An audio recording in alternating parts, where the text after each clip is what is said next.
experiments are to continue as requested, we would again require access to the donor. I will not disappoint you again. Moff Gideon.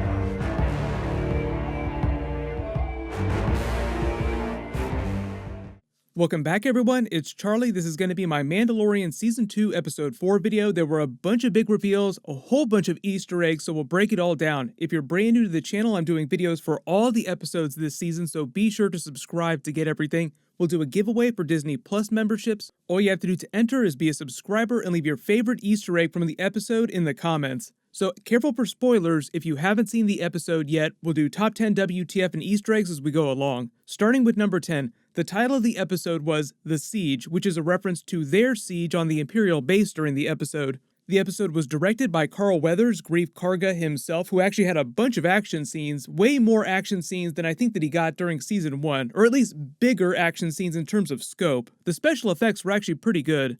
Most of their special effects have gotten a big upgrade over Season 1. There are a couple scenes in particular that I'll reference throughout the video where they actually spend a lot of time trying to get you to look in the background just to see how much better it's gotten since Season 1. You also may have spotted the error during the episode. A lot of people have been talking about it since the episode dropped. So if you look in the background of this firefight, you actually see one of the production crew members in frame in his street clothes. Definitely does not look like something that you would expect to find in an Imperial base in the Star Wars universe. But because Carl Weathers was directing and Dave Filoni is directing episode 5, I kind of felt like this episode was not going to be the Ahsoka episode, even though they teased her at the end of episode 3.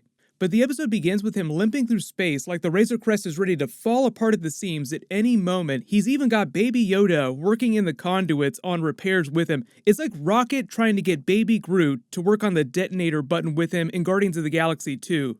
There were a couple Baby Groot reference moments during the episode where you have Baby Yoda doing things that Baby Groot did during Guardians of the Galaxy 2. You all probably know what I'm talking about.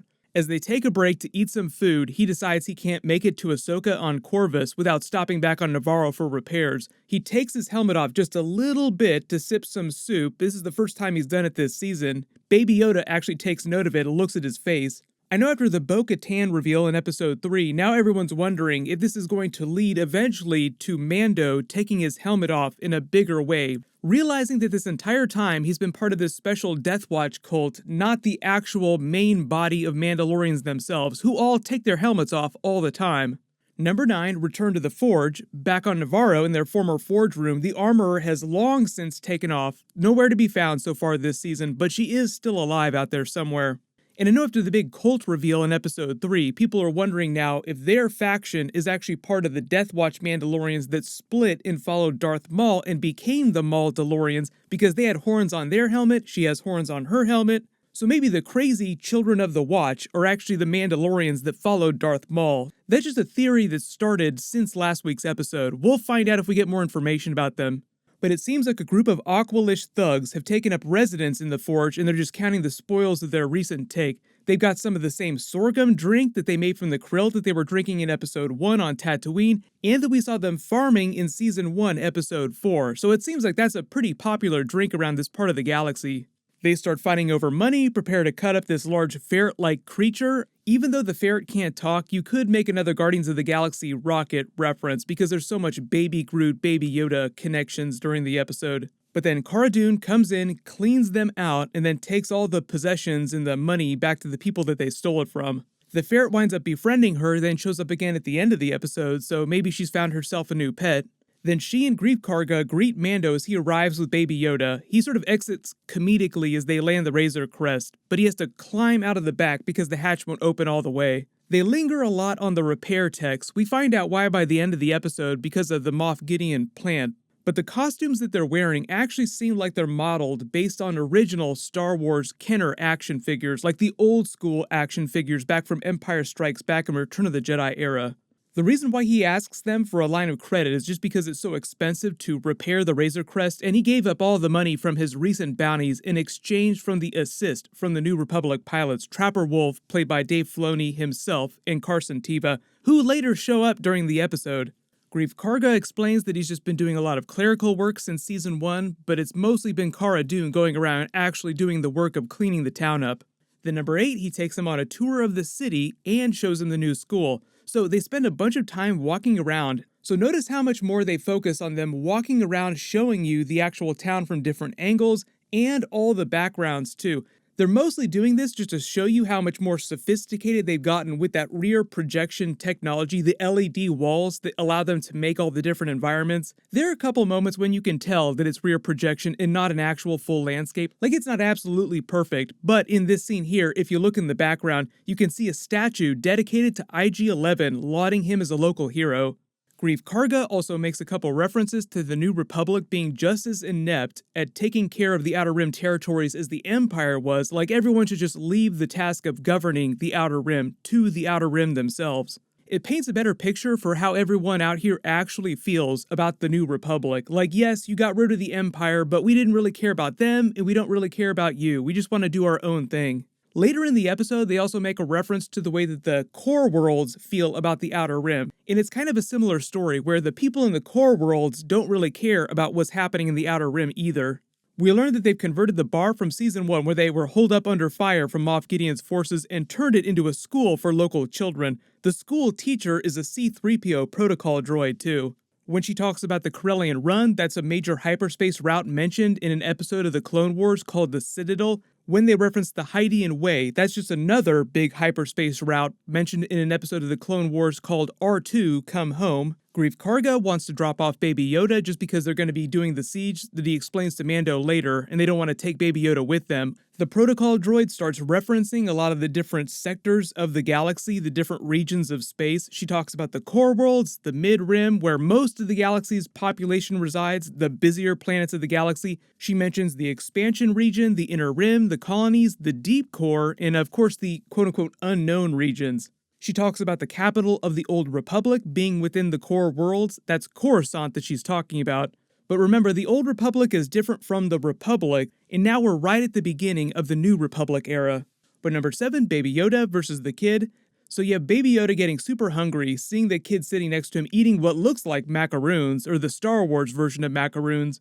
They really just play it for comedy, just have a funny moment of him using the Force to snatch the cookies when he's not looking. But also, I think they did that to remind you of what's happening later in the episode when they have the big cloning reveal and the big Moff Gideon reveal. Like, oh, midichlorians, Force, that's why we're using this blood from Baby Yoda. While that's happening though, the droid also mentions the Akadisi Maelstrom. That's the Maelstrom that contains the Kessel Run from Solo: A Star Wars Story and that big maw creature.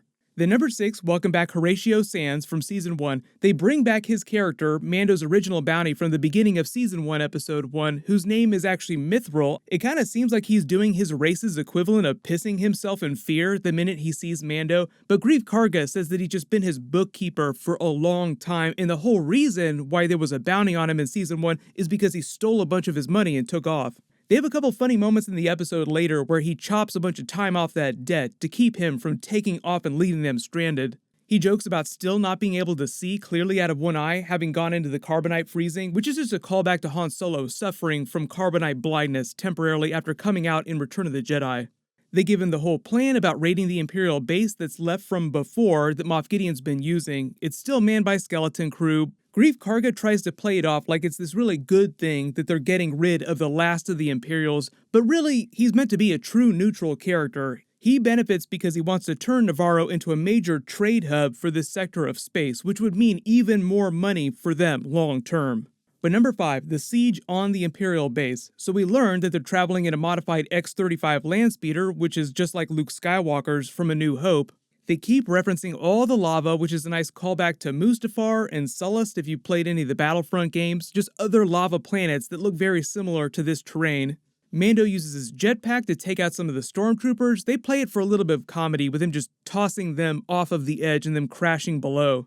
They reference the Trexler Marauder. Obviously, they're going to sell that as a toy. Anytime you see them shout out something really cool in an episode, a vehicle or a new character, that's going to be a new action figure or a toy that they're going to sell. But you probably remember this from Season 1, Episodes 7 and 8, because it's the troop transport that they rolled into town on. They decided they're going to take out the cooling tower, which is just going to cause the lava to completely destroy the base. Then they make a really cool reference to the code cylinders. So if you actually never realized what these special cylinders are that are on all these Imperial uniforms, like those little silver cylinders, those are code cylinders. They just use those to get into classified areas or get access to classified computers. They don't denote rank or anything like that, but if you see certain officers with more of them, it just means that they're higher rank and they have access to more classified data. They make a couple funny references to Star Wars A New Hope when Obi-Wan has to disable the shields on the Death Star. It's basically the same setup. They also made a similar joke about there being no guardrails anywhere on the Death Star during the Family Guy Blue Harvest parody episode. Then number 4, the secret cloning facility. So they come on some Imperial scientists who are trying to purge all this classified data, and they find all these cloning tanks with what looks like failed genetic experiments. They unlock the holo recording, and it's Dr. Pershing back from Season 1 talking about how all his trials ended catastrophically with donors rejecting blood transfusions from a donor with what he calls high, quote-unquote, M count. Clearly M is a reference to midichlorians because later he talks about the child, Baby Yoda, and taking blood from him. I could only take so much without killing him. We need access to the asset again. They find out that it's only 3 days old, so that's how they learn that Moff Gideon survived the big explosion of the TIE Outlander in Season 1. You have to remember that Mando didn't make it to the cockpit in time to catch his holo recording, so this is his first time learning that he's still alive. There are a couple more Wilhelm screams as the stormtroopers start piling in, and then they take off as Mando goes back to town to grab Baby Yoda in the Razor Crest before more Imperials can show up to steal him. Then number 3, the big speeder chase with the troop transport. Obviously we knew this was going to happen because it was in all the trailers pretty prominently. They take off over the edge, crushing Mithral's precious land speeder, RIP, press F in the chat.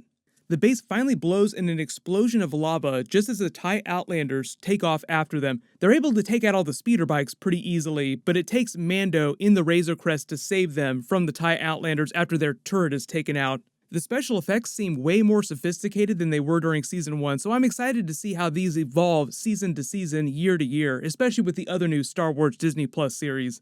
They have the funny Baby Yoda, Baby Groot, Guardians of the Galaxy 2 moment where he throws up, just like Baby Groot did after they did all the different jumps between the galaxies. Then Mando leaves directly to take Baby Yoda to Ahsoka Tano in next week's Episode 5, while number 2, welcome back Carson Teva and Dave Filoni. The exact same 2 Republic pilots from Episode 2 show up. Dave Filoni himself doesn't cameo during the episode, but they have both of their X-Wings, so it's implied that he's there as well. Only Carson Teva appears on screen. He seems like he's just trying to fill out a report about the destruction of the Imperial base and find out what's going on with the Razor Crest just because they're keeping tabs on him. Greef Karga tries to pass it off like it's just a sensor error. Our logs can't identify anything pre-Empire, but it's clear that Carson Teva, who kind of rolls his eyes into the back of his head, knows exactly what's happening. He was happy to let Mando go in a previous episode, like he senses that Mando is trying to do good things, so it's not like he's trying to arrest him or anything like that. They reference Coruscant again. I'm kind of wondering if we're actually going to visit it at some point during The Mandalorian. Then he goes to try and get Cara Dune to join the New Republic again. Remember, she used to be a New Republic shock trooper, she was a deserter, and the reason why he's not trying to arrest her is because Greef Karga sort of smoothed all that over in exchange for her becoming his enforcer.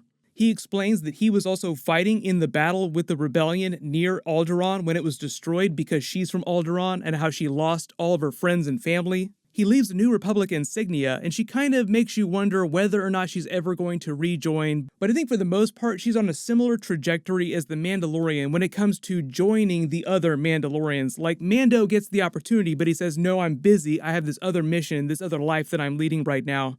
But in terms of larger overarching plot, the thing that they let you know during this conversation is that nobody in the core worlds believes that anything is happening in the Outer Rim, meaning that they don't know about Moff Gideon or they don't believe what Moff Gideon is doing. Then of course, number 1, WTF, Moff Gideon's new Star Destroyer and the Force-sensitive hybrid clone Super Commando Troopers. We'll see what Dave Filoni and Jon Favreau are actually calling those special Super Troopers. But he's flying an Artican's class modified Star Destroyer. It looks really cool. Obviously, they're going to be selling this as a toy as well. The scene is a very original trilogy type of Star Destroyer reveal scene, with the ship slowly entering frame and being so huge that it just takes up the entire screen. They reveal that one of the repair techs planted a secret tracking device on the Razor Crest so they can clock them around the galaxy. There's this new Imperial character. They don't give her a name, they just refer to her as the comms officer, who then goes and reports the news to Moff Gideon, and reveal that he's developed a large squadron, maybe a whole division, of black armored super commandos, which, based on this episode, it's implied that they're the product of the genetic testing with Baby Yoda's blood. giving them maybe some limited force abilities or making them force sensitive, more easily controlled by Moff Gideon, and just generally making them way more powerful than common stormtroopers or the clone troopers. But obviously episode 5 next week is going to be the Ahsoka Tano episode. It was written and directed by Dave Filoni, the person who created the Ahsoka character with George Lucas. She's going to be played by Rosario Dawson. So if you spotted any other big Easter eggs during the episode that I didn't mention in the video, just write them below in the comments, and obviously I'll do more bonus videos for a lot of the bigger reveals. My Season 2 Episode 5 video will post next Friday just like normal. As long as you have alerts enabled for my channel, you should see all those videos when I post them. While you wait for everything, click here for my new Mandalorian Season 2 Ahsoka Tano video, and click here for my Mandalorian Season 2 Episode 3 video. Thank you so much for watching, everyone stay safe, this is the way.